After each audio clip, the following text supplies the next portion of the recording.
Seberapa penting smartwatch buat pelari? Mungkin kalian penasaran ya, seberapa penting sih smartwatch, terutama Garmin ini untuk pelari. Ini karena saya pakai Garmin, ya udah saya bakalan bahas seberapa penting smartwatch buat pelari. Sebenarnya kalau misalkan kita itu masih baru banget lari, kita mungkin agak kebingungan ya, kenapa orang-orang rela mengeluarkan dana banyak untuk smartwatch. Sebenarnya apa sih yang membedakan menggunakan smartwatch dan enggak gitu ya? Oke, mari kita bahas ya.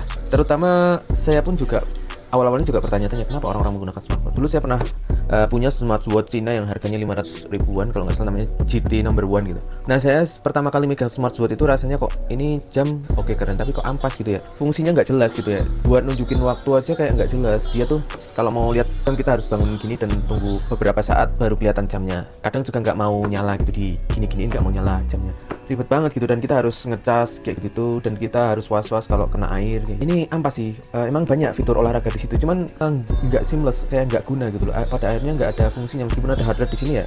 Itu datanya nggak akurat. Data beberapa tahun sampai sekarang, akhirnya saya penasaran seberapa jauh perkembangan smartwatch sampai saat ini.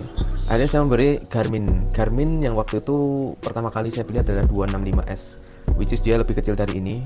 Saya pengen tahu sih secanggih apa sih, dan harganya waktu itu mungkin sekitar 3 jutaan atau 2,8an lah mungkin sekarang. Ternyata memang ketika kita memang fokus lari dan kita beli jam untuk lari ya, itu memang beda fokusnya, fungsinya itu lebih jelas, lebih spesifik gitu. Contohnya apa yang saya dapatkan yang paling berguna di awal adalah ketika kita mau lari kita nggak pengen bawa HP, kita pengen lari, dan kita mau awalnya itu kan pengen kita save di Strava ya, dan dia ternyata lari tanpa HP, tanpa bawa apa-apa, kita tinggal pakai jam langsung lari gitu. Dia udah membaca track GPS yang benar gitu, yang akurat.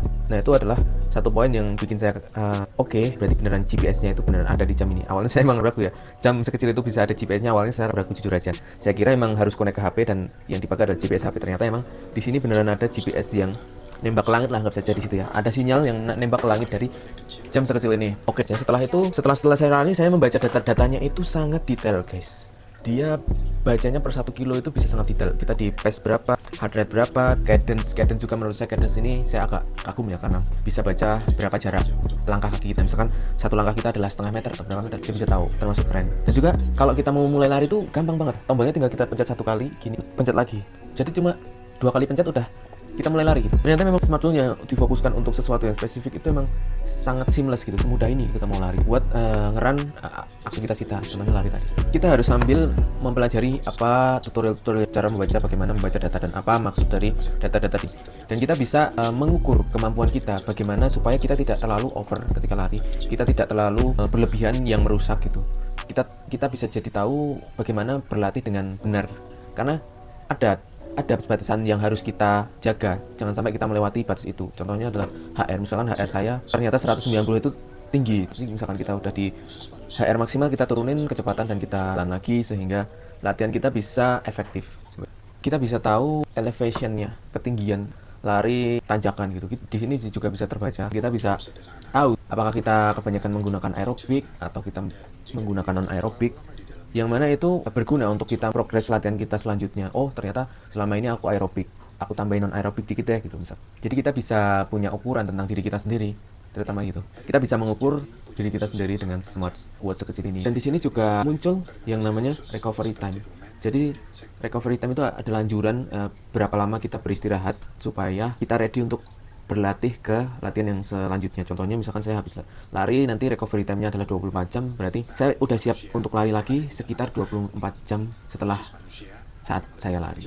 Itu yang menurut saya cukup keren dari smartwatch, terutama untuk Garmin Forerunner 165 ini ya. Jadi buat kalian yang bertanya-tanya, emang worth it gitu ngefeknya ya jam lari? Ini adalah untuk mengukur tubuh kalian sendiri, mengukur batasan-batasan supaya latihan kalian tidak terlalu low ataupun tidak terlalu over. Menurut saya seperti itu ya fungsi utama smartwatch. Jadi latihan kalian bisa lebih efektif. Itu saja menurutku udah cukup keren ya, terutama untuk smartwatch yang dikhususkan untuk fokus ke lari seperti ini atau kegiatan tertentu. Ini adalah POV saya sebagai orang awam yang baru pakai smartwatch. Jadi mungkin jika kalian kurang setuju bisa di komen aja mungkin terhadap smartwatch ini sendiri menurut POV saya.